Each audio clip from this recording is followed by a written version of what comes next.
Ici 19h, bonsoir à tous, bienvenue sur France 3 Champagne-Ardenne. Voici les titres de ce jeudi 19 septembre. Le vignoble sous haute surveillance, apprendre à lutter contre les feux de forêt. C'est désormais une d'incendie. Il en sera question justement dans notre page. Enfin, comme chaque soir, le point sur l'essentiel de l'actualité nationale et internationale. À la une, la nomination du gouvernement. Voilà donc pour les titres, mais d'abord la colère, le découragement presque du président du conseil départemental des Ardennes. Lors d'une conférence de rentrée, Noël Bourgeois a alerté sur la situation financière du département. Il menace même de démissionner si l'État ne prend pas ses responsabilités, notamment concernant les dépenses sociales. Les explications sur place de Sébastien Valente. Effectivement. L'inquiétude aussi dans les vignes cette année. Après les vendanges 2023 marquées par des affaires de traite d'êtres humains, des dispositifs ont été mis en place cette année pour protéger les saisonniers. Associations, syndicats et services de l'État œuvrent de concert pour lutter contre les recruteurs peu scrupuleux. Reportage de Sophie Dumais et Xavier Claes. Le chiffre d'ici 19-20-24, c'est le nombre de personnes qui ont perdu la vie sur les routes de l'Aube depuis janvier. Un bilan déjà très lourd alors que l'année est loin d'être terminée. Et eux, ce ne sont pas les excès de vitesse qu'ils chassent, mais les départs de feu. 26 sapeurs-pompiers de Haute-Marne se forment depuis le début de la semaine à la lutte contre les incendies en forêt. Car à cause du dérèglement climatique, c'est désormais aussi une menace dans la région. Le reportage de Geoffrey Tridon et Marie Galante-Fontan.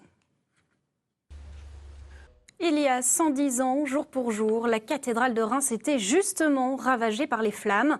La Première Guerre mondiale venait à peine d'éclater. Tout est parti d'un bombardement allemand.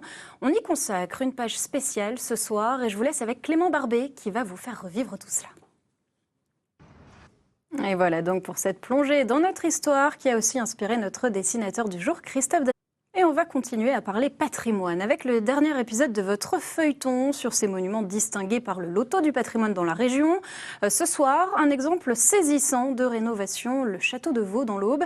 C'est simple, en 2015, c'était une ruine. Il est aujourd'hui totalement restauré grâce à un jeune châtelain de 31 ans.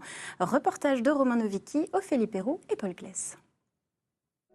19h41, allez, comme chaque soir, il est l'heure de faire le point sur l'actualité en France et dans le monde. De la politique pour commencer, et la nomination du nouveau gouvernement ne serait plus qu'une question d'heure. Le Premier ministre et le Président de la République doivent se voir dans la soirée. Michel Barnier qui a reçu cet après-midi les responsables de parti. Alors à quoi faut-il s'attendre? Les précisions depuis l'Élysée de Julien Nény. Et on l'a appris dans la soirée, à noter que Laurent Wauquiez ne rentrera pas au gouvernement. Il a refusé le ministère de l'économie et des finances. En Martinique, nouvelle nuit agitée, même si depuis hier. En France, toujours, pratiquement un an après la disparition de Lina, 15 ans, dans le Bas-Rhin, le procureur a fait aujourd'hui un point sur l'enquête. De l'ADN de l'adolescente a été retrouvé sur des cordes dans la voiture du principal suspect. La jeune fille reste introuvable et l'enquête, elle, se poursuit. Donc, les précisions de Carole Cuello, Loïc Schaeffer et Anna Strobel.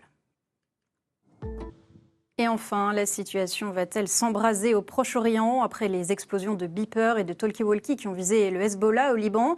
Israël masse désormais des troupes dans le nord du pays. On compte une quarantaine de morts. Et l'inquiétude monte parmi la population libanaise. Les précisions de Maryse Burgot depuis le nord d'Israël. Voilà pour l'actualité de ce jeudi. À suivre tout le sport. Et à 21h05, votre série policière Meurtra avec un épisode dans le Berry ce soir. Demain midi, Romain Novicki pour Ici 12-13. Passez une très belle soirée sur France 3.